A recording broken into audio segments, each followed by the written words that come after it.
Welcome, my name is Josiah. I'm Jerry. I'm Kylee. And I'm your mother, Mother Goose. And welcome to the Nerds Only Podcast, your in-depth look at all things nerdy. So this is our first episode. We wanted to go a little more specific today, but for this podcast, we're all like really big nerds. We love so many things, and we just wanted an outlet where we could talk about whatever nerdy things we're into that week. It might be video games, it might be movies, plays, music, comics, books, really whatever. Magic the Gathering. Who knows? But today we are talking about 12 video games that we think you should play before you die. And before we get started here, I think it's important to note that we all love so many games, it would be so difficult to try to pick just 3. So this is by no means a comprehensive list of our top 3 video games per person. This is just kind of what we could come up with. Yeah, and we are definitely going to be talking about more video games in the future. Oh, most definitely. All right, Jojo, what do you got? All right, so starting from the bottom of my top 3 is Minecraft. I feel the obvious answer. I just think it's a very reliable game, one that you can come back to a lot.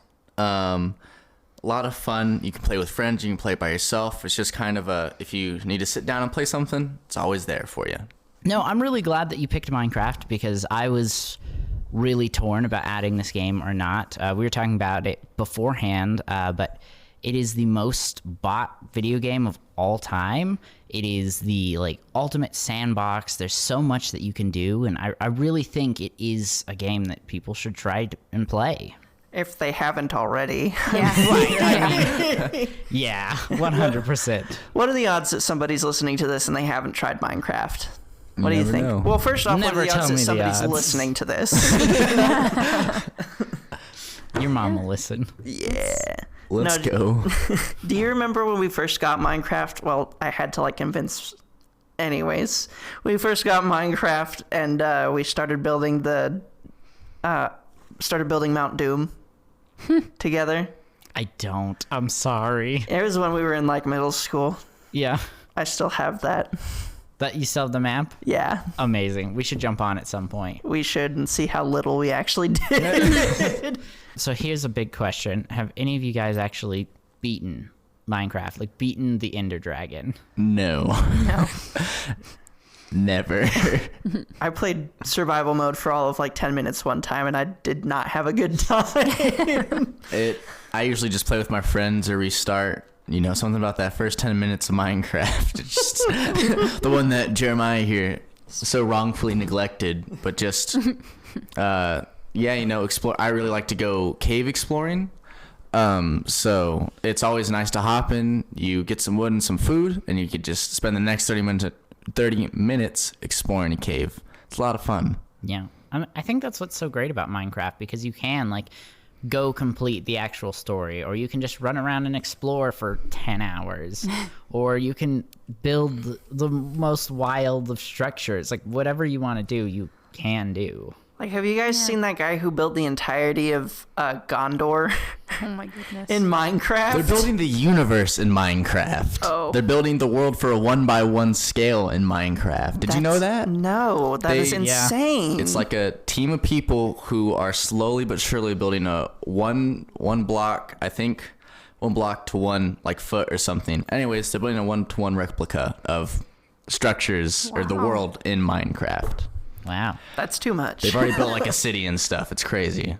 Man. That is amazing. There's also the secret library. Essentially, it is a Minecraft server that has a library on it with a bunch of banned books from a lot of countries. Oh. So they're spreading information and spreading knowledge in countries that they don't get that information from, and I think that's really cool. And Yeah. you couldn't get that from most games. That's awesome. Well, yeah, on to you now, Jerry. Oh. If there's nothing else to my. be said. I think we could talk about Minecraft for like 5 hours, but probably for the best we move on. Yeah.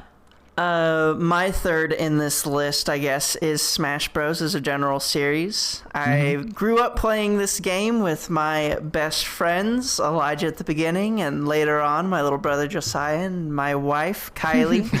And I think it's just like the perfect one-size-fits-all game for like nostalgia and competition and casual, like just want to get together and play a game, especially since a lot of single player games are getting phased out nowadays. I think Hogwarts Legacy was the most like notable one in the past several months at least. And then I think before that was what, like Elden Ring maybe? Yeah, literally a year ago. Yeah. So, I mean, the care and attention to detail that Masahiro Sakurai and his team put into these games from the beginning, I think makes it a shoo-in for something that everybody should play before they die. I mean, in one capacity or another. Yeah. Did you say that these are the top 12 games that everyone should play before they die? Top 12 games you should play before you die. Hell yeah.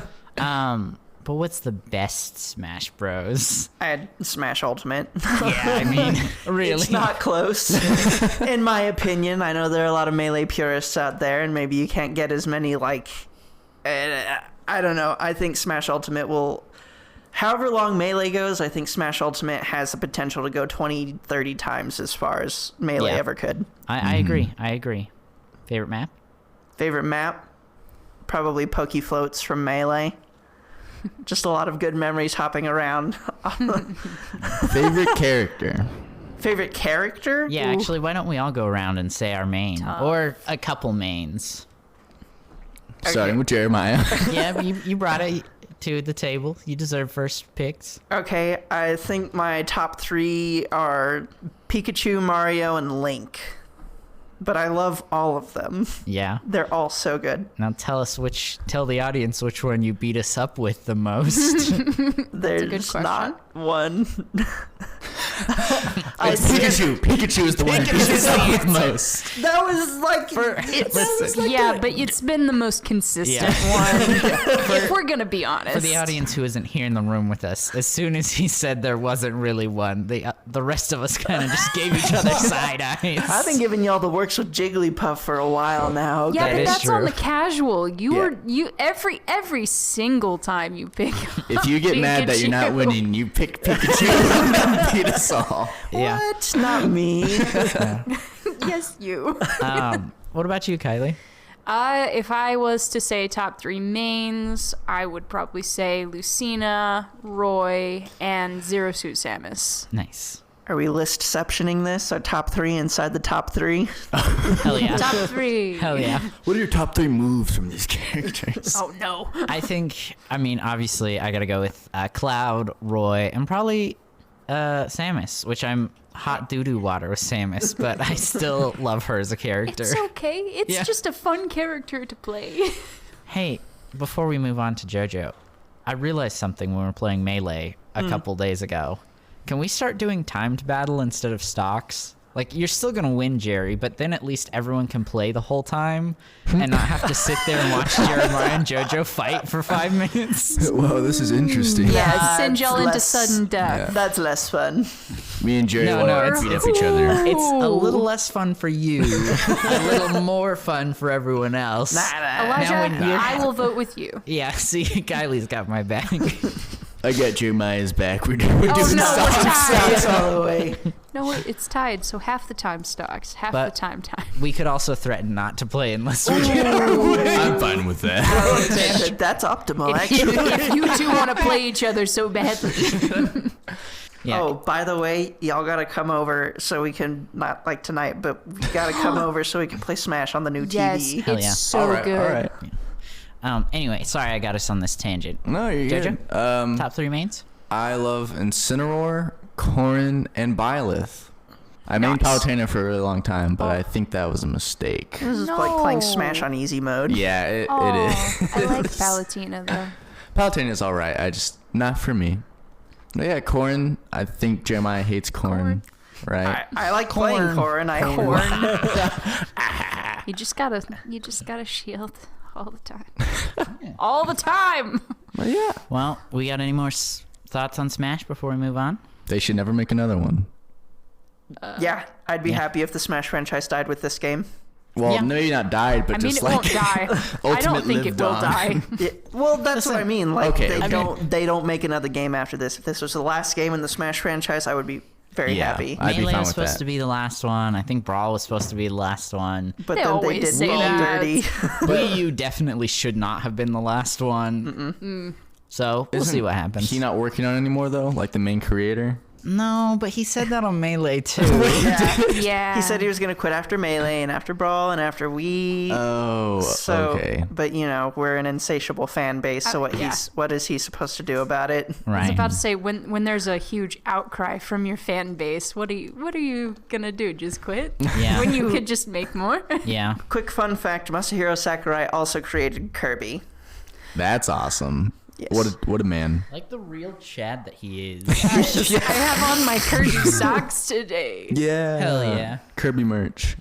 All Wait. right. Kylie? All right. So my third one is actually going to be Portal. I don't know if I should be combining 1 and 2 on this. I definitely would, because I love them both. They're amazing, and I just had to put them on there because they were really my first experience with gaming, like in general, like video gaming. They also taught me how to move through 3D space, which is something I was so bad at, so terrible at. But it really just spoke to me because it's puzzle solving, and I really enjoyed that. But it also made me have to work for it because I did not understand moving through 3D space in games. Yeah. Yeah, which, for the rest of us, we've essentially been playing video games as long as we can remember. But Kylie, you didn't get to start playing till you were almost an adult, right? Yes, actually, I did not.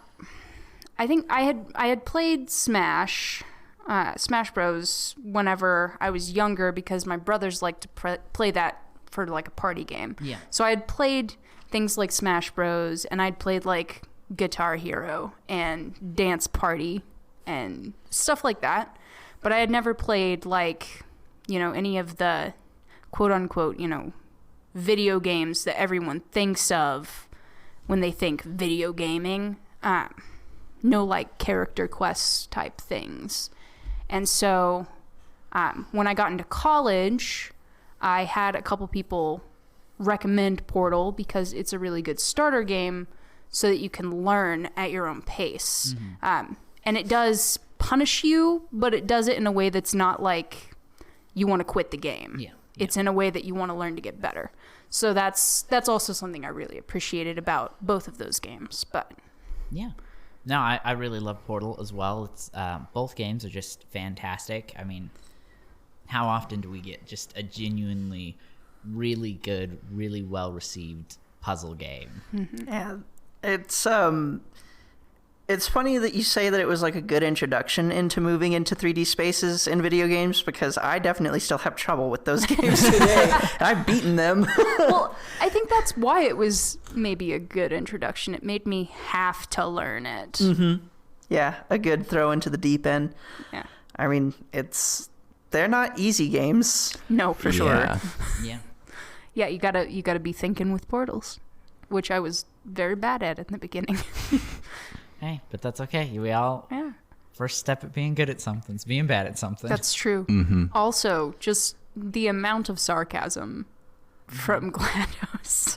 Amazing. It's Gorgeous. iconic. It's just so good. Still alive. Which Portal games did you guys beat first? I remember I was over at your house once, and I was like, Elijah, I just want to play a video game for tonight because I was still stuck on Minecraft and things like that. I haven't actually played through a single player game before.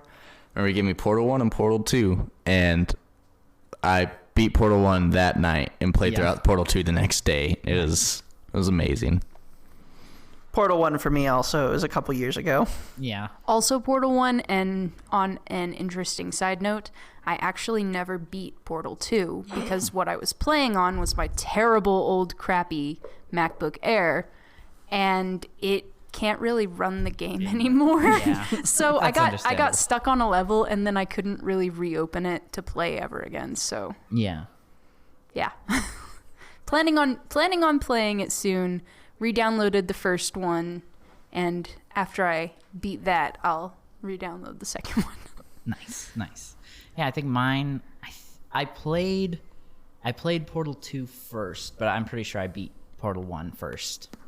I'm actually not sure if I've beaten Portal 2 either. I've had a lot of things spoiled for me. Yeah. So I kind of know, but yeah. It's hard not to at this point. You got to really go out of your way. Pretty to old not. games, yeah.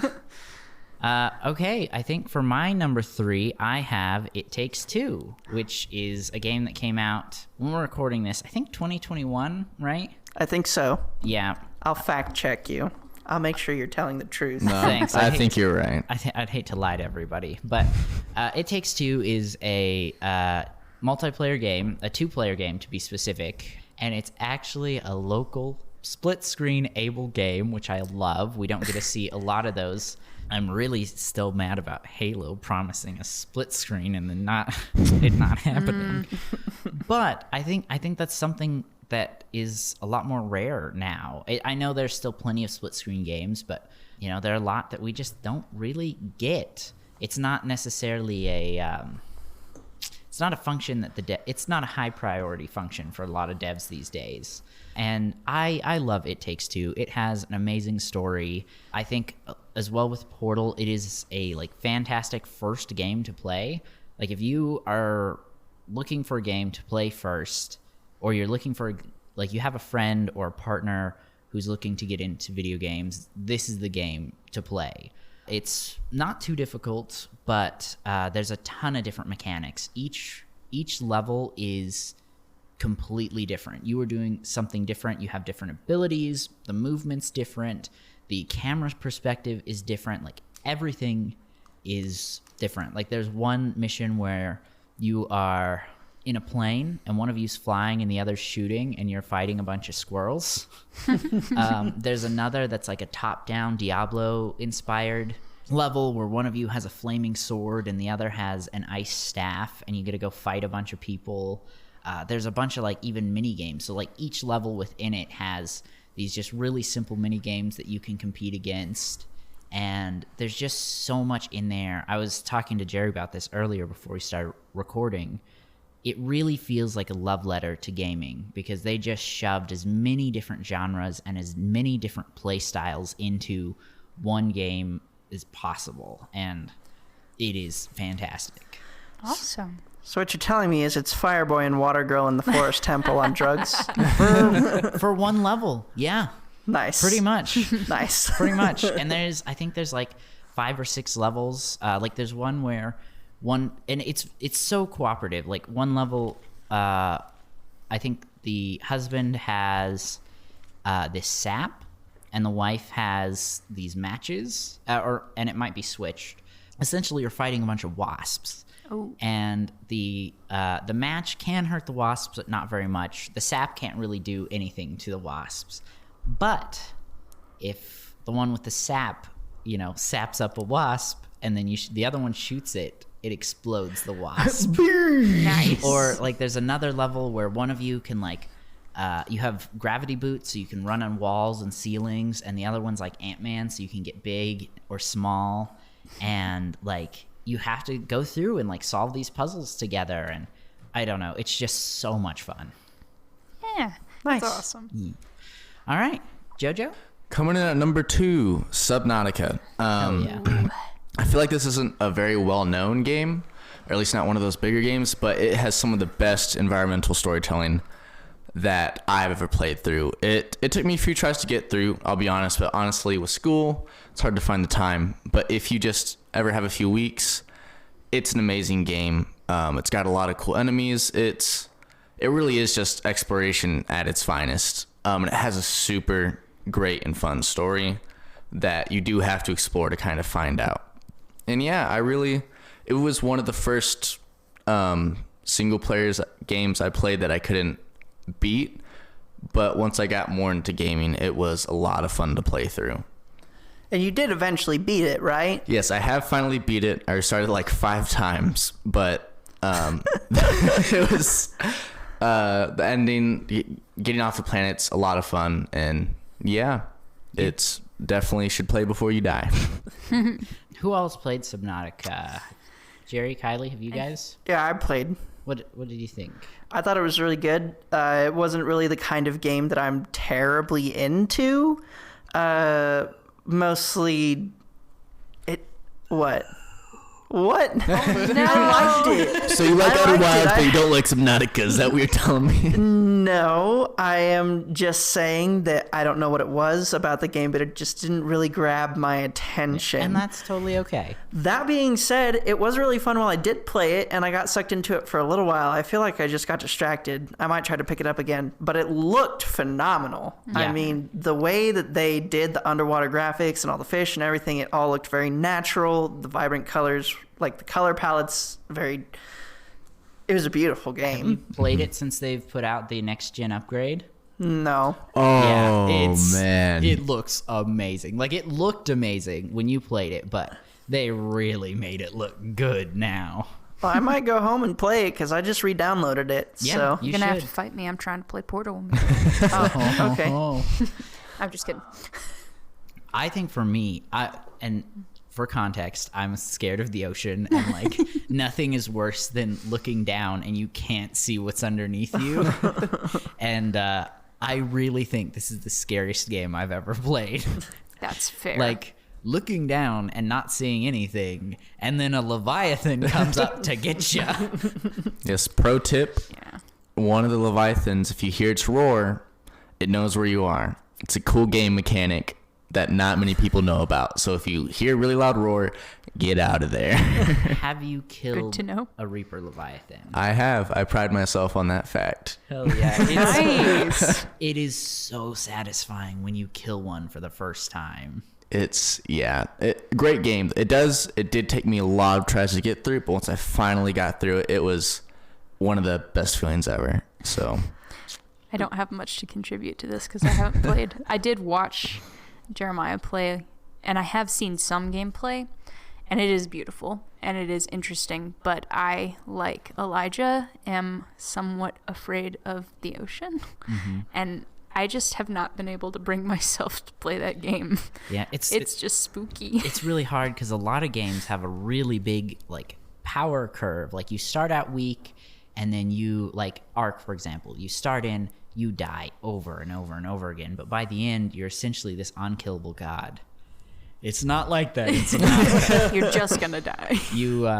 It was really cool. The devs, after some sadly after some tragedy, the devs decided we don't want any guns in our game, so they made Subnautica, and the only gun in the game is a stasis rifle. it's a stasis rifle, right, to freeze things. So, there's a lot you can do with it, but you stay weak. Good luck with that knife. You be staying vigilant. You be staying afraid. Anything else you want to say? No, don't be discouraged if you can't beat it the first few times. You could be like me where it takes you 5 times, or my friend has already beaten it like 3 times in a row. Yeah. So if you got to come back to it later, that is completely fine. Just make sure you play through it at least once in your life. Actually, on that, it took me, I think, 100 hours to beat the game. Yeah, so it's pretty beefy. Yeah, it does not guide you very much. Actually, it does give you some locations. So, but yeah. All right, Jerry? My number 2 on this list is Doom Eternal. Yeah. And traditionally, I'm a Nintendo boy, so I was surprised that only one made it on my list. But this game was just so good in the way that it felt, in the way that it immersed you in its universe. I mean, Demon's bad, Chainsaw good, Avenge Bunny. Amen. Avenge Bunny, heavy metal music. It's glorious, and it looked so clean. I got the PlayStation 5 on my birthday a couple years ago when they were doing pre-orders, we actually got very lucky. We were in the GameStop, and they just yelled out, "Okay, so who's here for the PlayStation 5?" And I was like, "Oh, it's me. I'm here for it." And Elijah was with me as well. He got his Xbox Series X there. It was a good day. It was. Do you remember what game we actually went in for? No, I don't. It was Pikmin 3. We went in. Oh, yeah! We went in for Pikmin 3 and walked out with 2 next-gen consoles. Yes, it was wonderful. And mine came with the Spider-Man Miles Morales bundle. What was yours with? Mine sadly came with, it was the NBA 2K.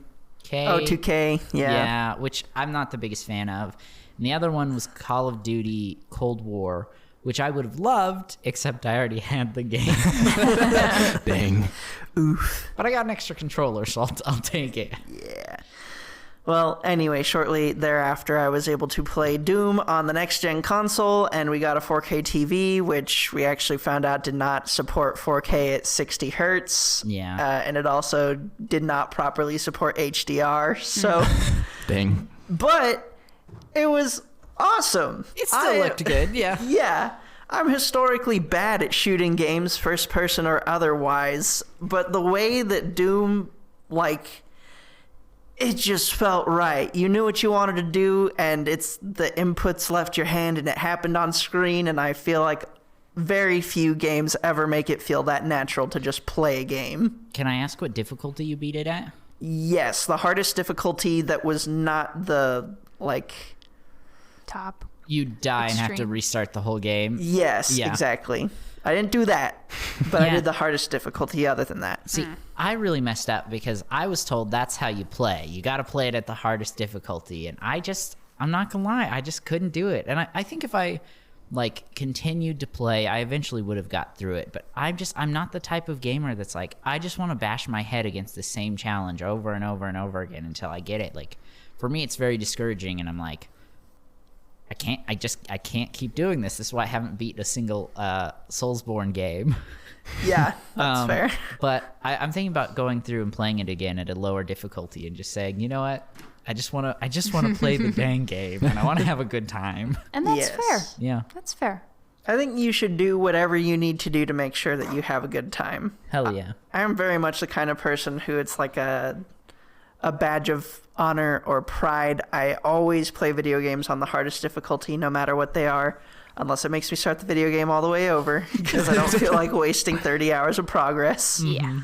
But do what is most fun for you. I think that's one of the best things about video games nowadays is they're so accessible to so many different people with different perspectives. And on that, I really love the fact that games are starting to call their easy mode story mode instead. Yeah. Just to say Yeah.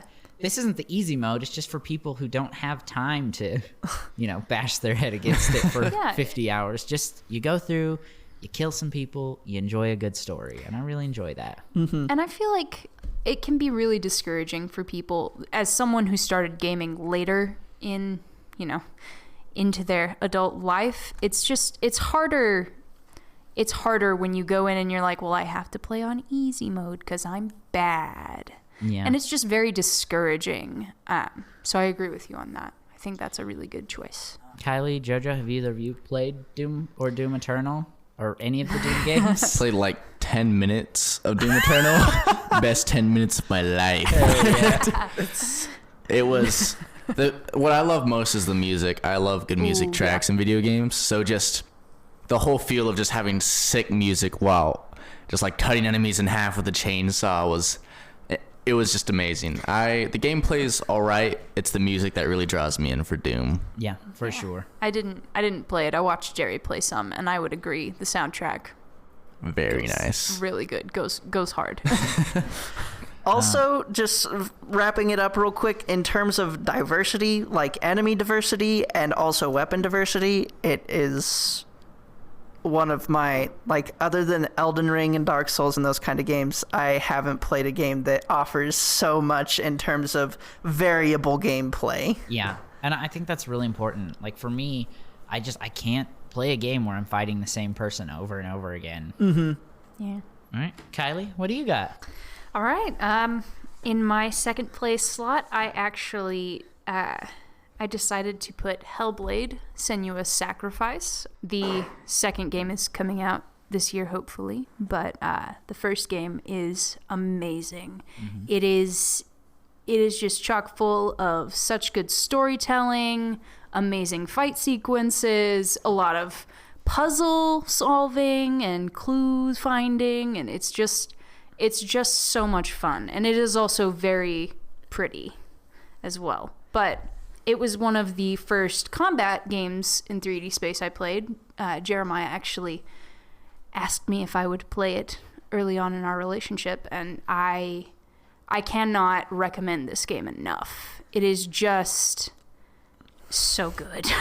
100%. I'm sorry, I'm just hopping on the tail here. One of the best games I've ever played as well. If it was not on your list, it would be on my list, because it's one of those games that you finish and you're like, I wish there was more of this game. Yeah, so bouncing off what you were saying, Kylie, Jerry also asked me to play this game. It is so absolutely amazing, and we are getting more. Yes. And it's gonna be so good. Yes. I too love this game. It was so amazing when I played it. Yes. I really loved the combat with the Hellblade, and then that Senua's Sacrifice was very interesting. So you don't even know. It's so good. How did we feel about the combat? Because I know some people love it, some people hate it. I can go first. I thought it was okay. I liked it, but it wasn't my favorite combat mechanic. I thought it was really interesting and somewhat unique. Granted, it was one of my first goes into, combat stuff in a first-person type thing. I feel like it took a little bit of learning. Mm-hmm. In the beginning, there's definitely a little bit of a learning curve, an adjustment curve if you've been playing other combat systems. But I did actually like it quite a bit, just out of all the things that I've played. Mm-hmm. But I liked it in that it was very satisfying timing-wise. Mm-hmm. It felt very meaty, very chunky.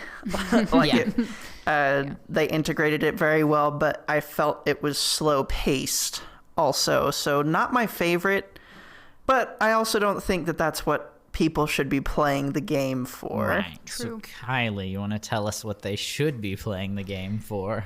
Oh my goodness. The game developers just really did all of the good hard work in this game. The sound quality is just unbelievable.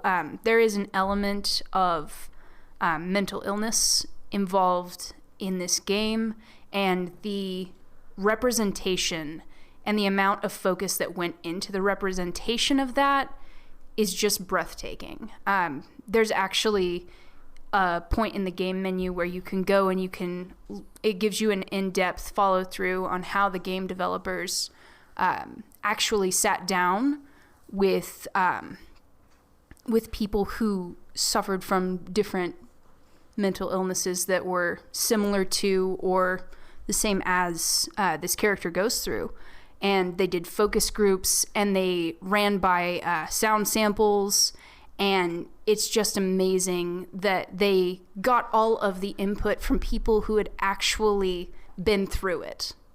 And it just speaks volumes about the game developers, that they would go through that much trouble to get it right. And it was so good. Mm-hmm. Yeah. To my knowledge, no video game studio has ever put as much... They've just never done it like this team of devs has done it. Yeah. And I don't know how else to phrase that, but I've never heard a game like this game. Yeah. You should definitely play with headphones. Oh, for sure. Yeah. With headphones, not sound coming from your TV. And also, just as a minor note, the story's really good. Yes. It's really good, the journey that Senua goes on. Mm-hmm. Oh, and it just feeds you little bits at a time, but it's so good. And you can look for more if you want to look for more lore and things. It's there to look for if you want to go deeper. It's also there to ignore if you don't want to. Mm-hmm. But I feel like all around there was so much thought and time and focus put into this game. It just turned out so beautifully, and I am so looking forward to the second one. Yeah, me too. JoJo too.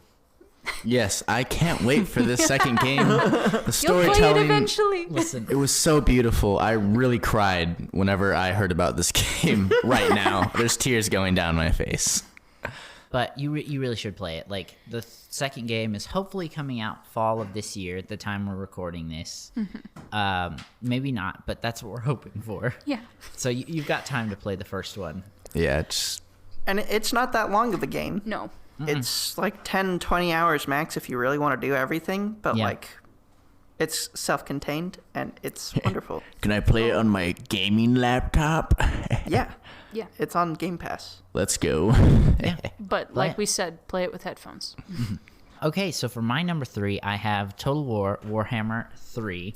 It's a game I don't really see a lot of people talking about, and like we've mentioned multiple times, we all really struggled with creating this list, and I was like, yeah, I want to put a nice strategy game in there. First off, if you're gonna play Total War Warhammer 3, you want to buy 1 and 2. It will enhance your experience, but wait until everything's on sale. Steam constantly has them on sale. You can get the first and second game from like $10 to $20. Base price, they're still at like $60. So really, you want the full experience, you'd be dropping like $180, close to $300 maybe if you're buying all the DLC. It's not a smart financial thing. For people who've been in it since the beginning, it's not so bad. Like we just pick DLC up as they come or whatever. But dropping all that money at once, I do not recommend it. It goes on sale way too often. And a lot of times they just will send out free codes for the first and second game if you get lucky. But what it does is each game has, so this is a real-time strategy game. If you have all 3 games, all of this exists within the Warhammer universe. The first game takes place in essentially fantasy Europe. The second game takes place in the Americas and Africa. And the third game would take place in Asia. If you have all 3, you get a mega map that has all 3 areas. You can essentially take over the entire world. You can play every faction. There is no limitation. And it is just so amazing how much work has gone into this series as a whole. And I don't know of a single strategy series where they're like, okay, if you have the content from the first couple games, you can just play it for free in the third game. So like right now, I think there's close to 20 factions, give or take a couple. I will admit it had a little bit of a rough launch, but the devs, like, instead of focusing on DLC like a lot of teams do, they said, hey, we're just going to take some time away from creating more content. We're just going to fix what's there, and it's in a really good spot. So really, you go in, you pick one of the 21 fantasy factions, which range from there's humans, multiple human factions, multiple elven factions, chaos, like demon factions. There's Skaven, which are like really smart, sneaky rat men. There's dwarves. There's lizard men that get to ride dinosaurs. Like, there's just so much variety. You go in, and then from within the faction, you have 2 to I think 8 lords that you get to pick from, and each one has different play styles, and each one has a different starting location on this global map, and then you can just go and fight through and conquer the world if you want to. Or it also has like short campaigns, so you're like, okay, I don't want to be playing this for 3 years, 5 years, or 200-300 turns. You can just say, okay, I'll do a short campaign, and it's still a great time. There's so much variety, and if you're looking for a strategy game, I definitely recommend it.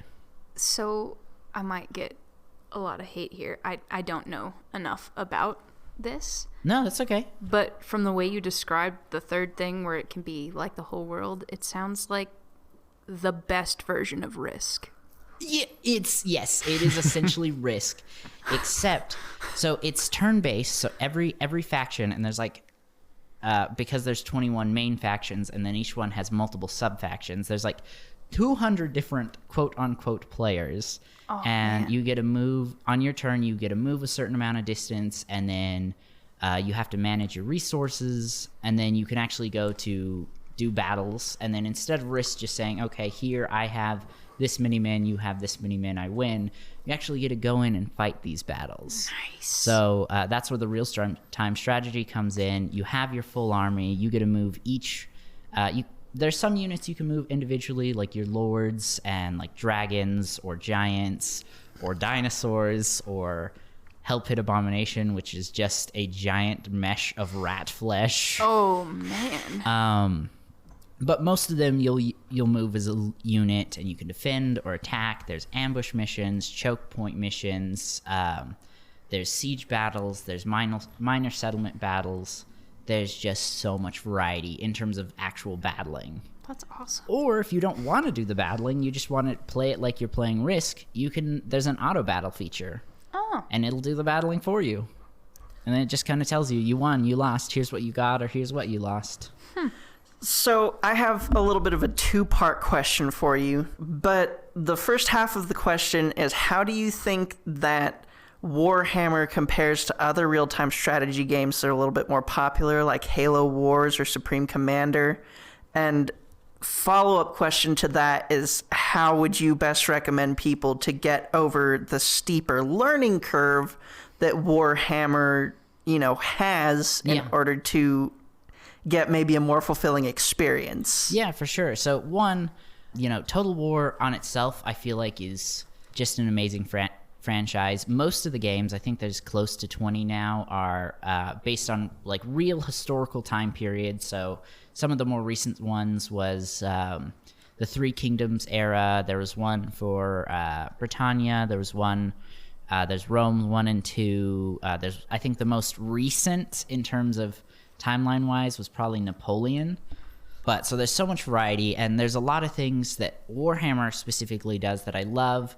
But there's also a lot of things that some of the others do that are much better. Like they had to remove some features enable for them to be like, and now you get dragons.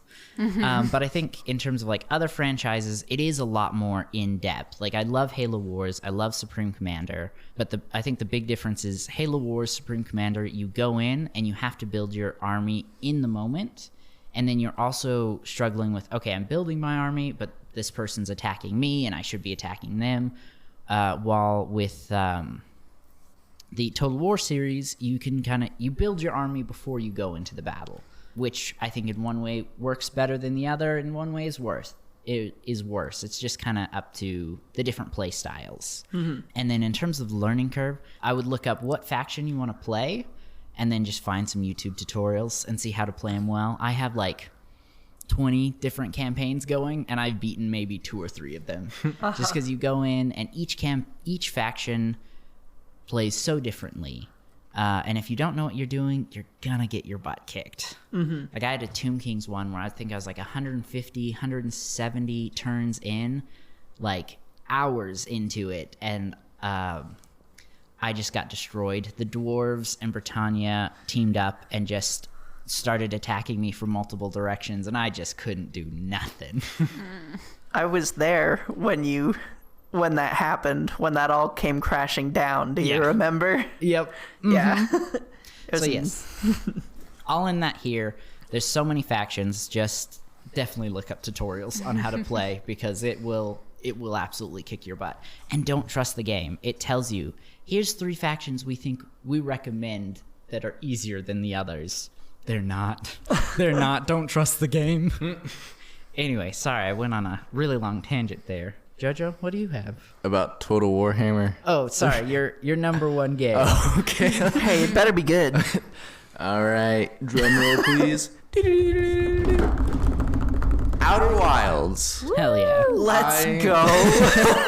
Love this game.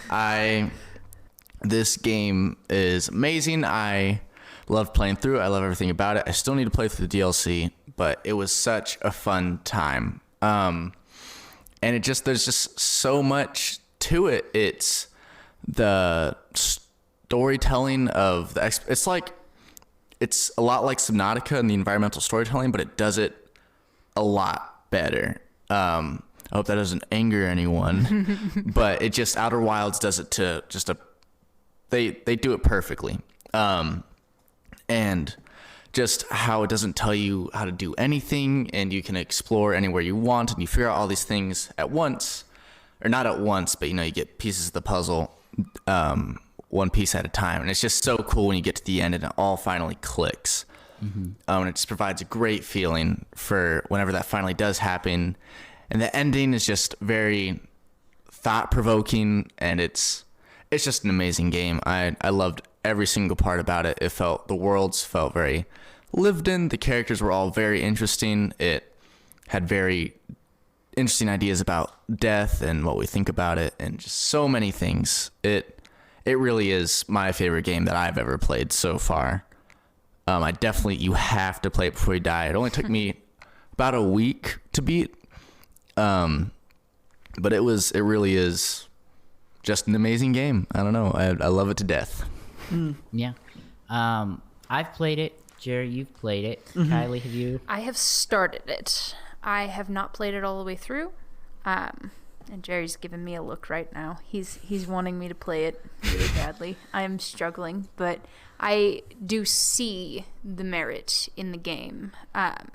It's not necessarily the game that I would usually play, but definitely full of, I don't know, it's just got a really good pull to it with all the mystery that it provides. You have to seek everything out yourself. It's really good exploration. So yeah.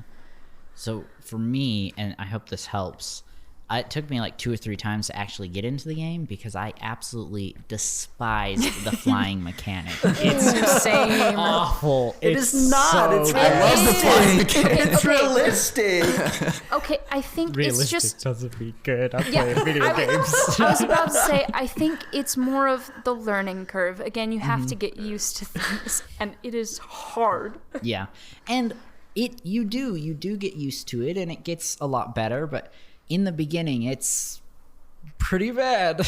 You gotta love it when the autopilot like flies your ship into the sun, and you're like, wait, Don't trust autopilot. Autopilot Being can't be stupid. Or like when you're first trying to land successfully the first time, you crash and die. Yeah. I just wanted to say why it holds such a special place in my heart is because it really inspired me to be curious about games and to actually want to explore.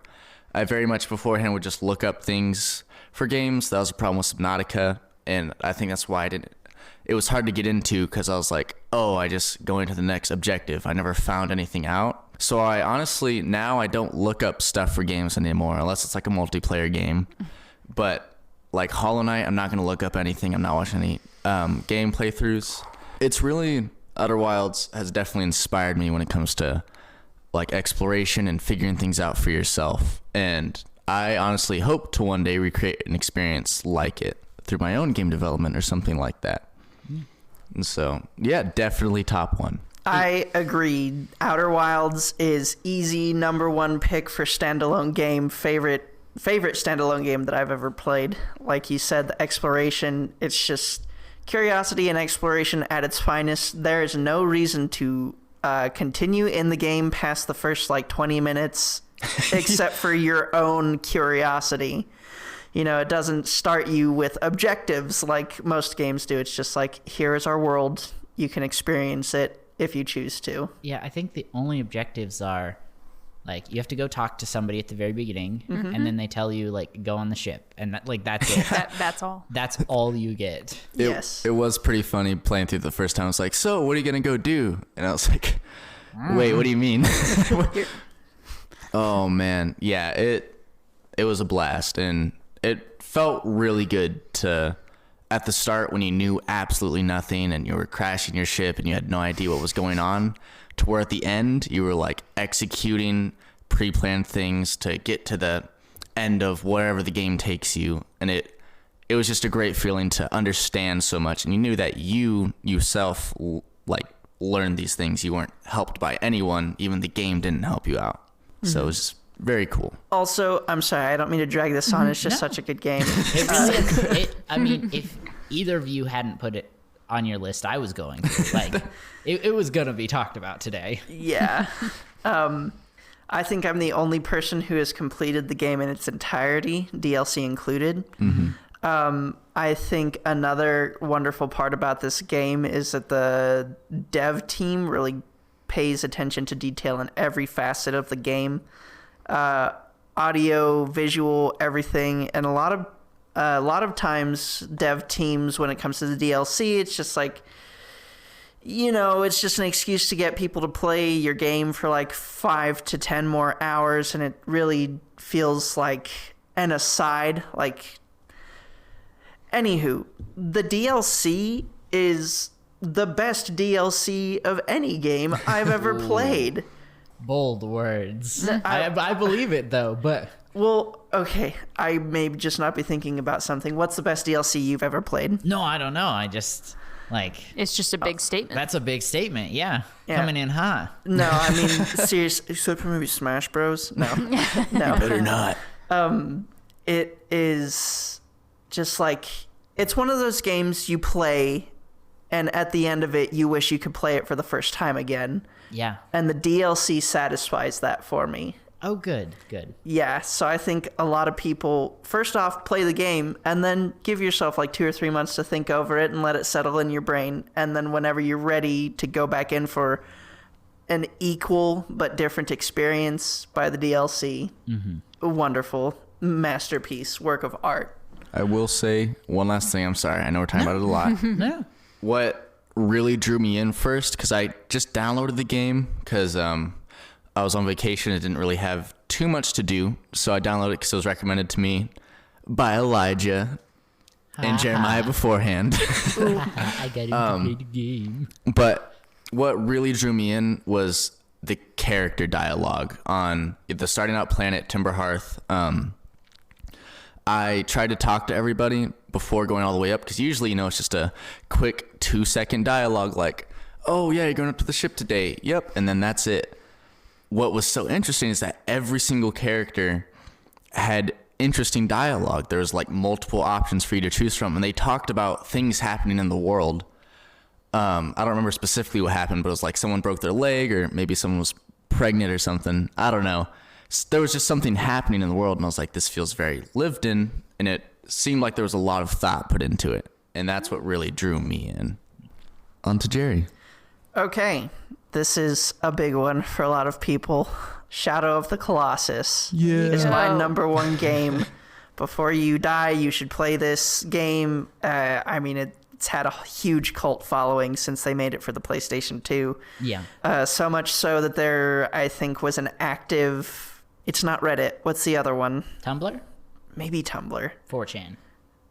Maybe Twitter. Tumblr, maybe 4chan. I think it's one of those two. There was an active thread searching for hidden secrets in this game up until, like, today. There are still people. Anyways, I'm getting ahead of myself. In this game, there are sadly only 16 bosses. And that's really all there is to it. You get very little lore at the beginning, and you get very little lore at the end. And also, there's not really any lore in between. Yeah. The game is, you find a big monster, you kill the big monster because you're trying to revive the girl that you loved. You repeat that process 16 times, and then the game is over. The reason I think it is so beautiful, I guess, is because of that. Like I was saying earlier with Outer Wilds, like you beat it, and Hellblade, you beat it, and you're like, man, I wish there was more to this game. It fulfills a sense of exploration and wonder that very few... Wonder, that's the main character's name. That very few games have, and I don't know why. Because there are games out there that are much more, like, better with the storytelling or better with the world building. But there's just something about Shadow of the Colossus that captures the imagination in such a way as to keep it sparked years after you complete the game. And before anybody else comments, I just want it to be known that there were originally supposed to be 48 Colossi in the game, and I think we got ripped off. We need a remaster. We do. Maybe not a remaster, like a... would be the right word. It wouldn't be a sequel. Like a 2.0. Or 1.5, a remake 1.5. of some kind that's just like, here's the original game in its glory, plus 3 times the monsters. The quote-unquote remastered Yeah. version. Yes, and I mean, just for clarification, they did come out with the remastered edition when the PlayStation 4 came out. That's not what they're talking about making a remaster. They're like, they need to make it with the full 48 monsters we were promised. Well, and that's something that's interesting because we talked a long time ago. The world itself is pretty large. Yeah. Mm-hmm. It's a lot of space, and I think they made it with that many in mind, didn't they? Mm-hmm. Yeah, it was originally developed to have 48 monsters in it. And so it actually creates a really interesting, I don't know, vibe, I guess, feeling when you're playing the game. It's just so massive. You're searching out these incredibly large monsters, but the space that you're in is so much bigger that they just feel like little dots in this vast void of space where you're searching. Yeah. Which I think I've watched Jerry play it. Has anyone actually played besides Jerry? I have. Oh, good. Me and Jerry took turns one night. We beat it in a single night, except I started falling asleep at the end. But yeah, I would beat the first monster, he beat the second, I would beat the third. It was a lot of fun. That's one of my core memories. I have not finished the game. I'm maybe 4 monsters away. Whatever monster is the giant bird in the desert, that's the one that she has to finish next. I think so, yeah. Gotcha. So I think it's maybe 4 left. Mm-hmm. But even though I haven't finished the game, I plan on going back and finishing at some point. It really is so good. And it does make you work hard, but it does give you such a feeling of achievement. Whenever you beat one, it's just, I don't know, it's just so good. It's funny because, like, the combat, it's such a clunky system. Like, by today's standards, if Shadow of the Colossus came out today, I don't think anybody would play it and enjoy it. But I don't know what it is. It's just... You know how there's that one boss with the beard and you gotta jump and grab it? Uh-huh. That made me so angry because I would obviously press the buttons at the right time, but it wouldn't grab the beer. I'm like, I grabbed the beer. Yep. I'm not jumping through it. A lot of fun, though. I'll play it one day. Yeah, you It's better. good. You have my PlayStation 4 now. You had better play this game. Yeah, It's good. bring me the disc. I'll play it. Okay. I'll make that my first PS4 game that I play. Come over tonight, and I will return to you your copy of Evil West, and also you can take as many PS4 games as you like. Yeah. Also play Evil West. It's really good. It's not. Oh. I think this is the one game that Jerry and I just drastically disagree on. But we're not here for that. We're not here for that. Yeah. That's for One another day, time. Maybe next time. Kylie, what is your number one game that you recommend people to play before they die? Oh boy. I struggled between my number 2 game, Senua's Sacrifice, and this game because I love them both so much. Best games I've ever played in my life. I chose this one because the replayability element is what pushed it over the edge for me. I have put in hundreds of hours into this game, into multiple playthroughs. There's always more to find if you want to look for it. And the game is Hollow Knight. It's just so good. It is visually breathtaking. The music scores in it are phenomenal and fit the spaces that they are in perfectly. And it's a Metroidvania, which means it has the best of just about everything. You've got fighting, you've got dungeon crawling, you've got lore hunting, you've got some puzzle solving. It's everything. And it's just so good. And it's also one you don't have to play and put in concerted effort to strictly just that game. You can always put it down and come back. And it doesn't really affect your love for the game or the gameplay itself. I just feel like it's just so good on so many levels. But yeah, Hollow I Knight. think this is one game we've all played, right? Yeah. Yeah, I think me and Kylee both haven't beat it yet, and I'm still very early on. I haven't beaten it either. Am I the only person in this group who's beat any game ever? So Hey, I beat Outer I'm Wilds. just gonna Listen, I beat Total Warhammer 3 like 2 or 3 times. There you go. I'm just gonna say I know I'm gonna catch some flack for this being my number one game and me never having actually beaten it. I would like to say I have done everything but beat it just about. Because on my original play, I just wanted to find everything. I just wanted to do everything. And I've gone through and started multiple files.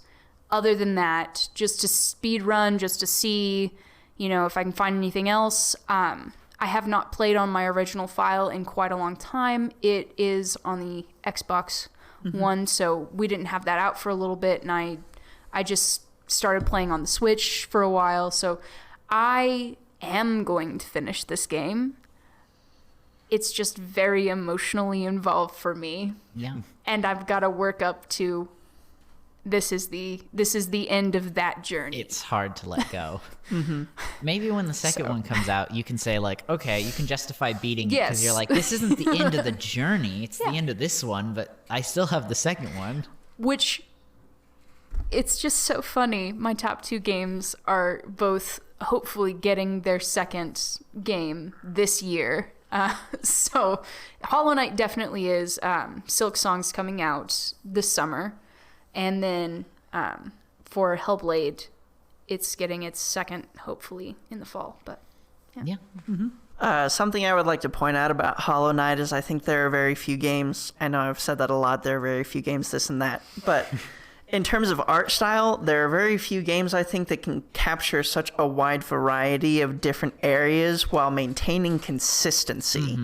I think that's one of the things that Hollow Knight excels at is it's, like you said earlier, it's visually gripping, consistent art style. It doesn't need to be flashy. It doesn't need to be the best thing you've ever seen. And I think that them realizing that made them not try for too much, like I think a lot of modern day games do. Yeah. They knew what they were doing, they did what they wanted to do, and the game came out so wonderful for it. And also, it's just so funny because it really is a simpler design style. It's a very rounded characters and features, but the details, if you stop and look in the backgrounds of most shots in that game, the details in the background, it's astounding, the level of detail that they put in. It's just incredible. Yeah. And it's a ton of fun. I mean, it's so fun. Anything else? No, just play the game. It's pretty good. Great. Well, so to our audience, we talked about this. We didn't really go in depth on the games, but we talked about what games we were going to talk about before we started recording, just to make sure nobody had any duplicates. And I'm sorry, gang, I am going to change my number one. Oh, Nice. Wait, what was your original? surprise number one. My original was Star Wars The Force Unleashed, which is an amazing game. And I won't talk about it too long, but I put it on number one because it's the game I've beaten the most. But I was listening to you guys talk about just how emotional some of these games have made you and how much they've connected to you guys. And I was like, I love The Force Unleashed, but I didn't have that like emotional connection. And I was like, okay. So I started thinking about it, and I gotta go with the medium. And I'm sorry, I know none of the games I've talked about today have been games you guys have played. I've never heard of this game. No, but that's awesome because it's recommendations for us. It is recommendations. I would love to have conversations about them. And so like we were talking, I was like, man, I can't wait to talk about The Force Unleashed because at least somebody else will have played it. But so the medium is a puzzle horror game about a medium who can see the dead and who can see into the spirit realm. And what really makes this game unique is sometimes you're on Earth, sometimes you're in the spirit realm, and sometimes you're in both at the same time. Like the screen splits, sometimes it's horizontally, sometimes it's vertically, and you get to see the real world and the spirit world at the same time. And you see your character in both places, and there are puzzles that you can only solve by, okay, got to be in the spirit world to do this part, and then in the next part, I have to solve it in the other one. I would say gameplay-wise, it's okay. It's not the best. It's definitely not the worst. But story-wise, it's just really, really good. There's a really big mystery on this hotel that you're at. There was a massacre there. I won't say too much. I don't want to spoil much. But your character goes to the hotel years after and is trying to figure out what happens and why she somehow has a connection to this place. And you're dealing with a lot of ghosts. You're dealing with some demons. There is a demon that will just charge at you randomly. But this game really sticks with me because of the ending, and I can't say why, but gosh darn it, I can't stop thinking about the ending. Like, I played this game in 2020, and I just want to know what really happened, and I never will. But in like a good way. You know, it's kind of like I, as an audience member, can decide what I wanted to happen. And it is just really, really powerful. And I don't think there's been a game that I've played that hasn't had an ending that's really stuck with me like this game has. So I definitely recommend it. Awesome. Yeah. Well, Can now I I want to play it. Put in an honorary mention that I totally forgot about because I've never played it, but I loved. Yeah, sure. I don't think we can really go in depth about it, but Yeah, no, I just want to say Detroit Become Human. I have not played it, sadly. I want to so badly, but I've watched someone else play it. I just want to say I remember the story really, I loved the story, and I know it's a choice-based game, so the person I was watching play through it, anyways, it was just really fun. I just want to put it in there that if I've played through it, it probably would have been on my list. Yeah. I also have an honorary mention. Go ahead. It's Blasphemous. Just play Blasphemous. That's all I'm going to say about it. Oh, yes. Kylie, what do you got? One last one. Oh man, one last one. I guess I'll go to the first one that comes to mind. It's Spiritfarer. It is a very chill vibe game and an exploration game. It's pretty good. Great. I'll say Evil West. Play it and then tell Don't Jerry. play Evil West. Tell Jerry he's wrong for not Bad game alert. Bad game alert. Audience, just play it and tell us who's right. Thank you. I like that. All right. Goodbye, everybody. Bye. Goodbye.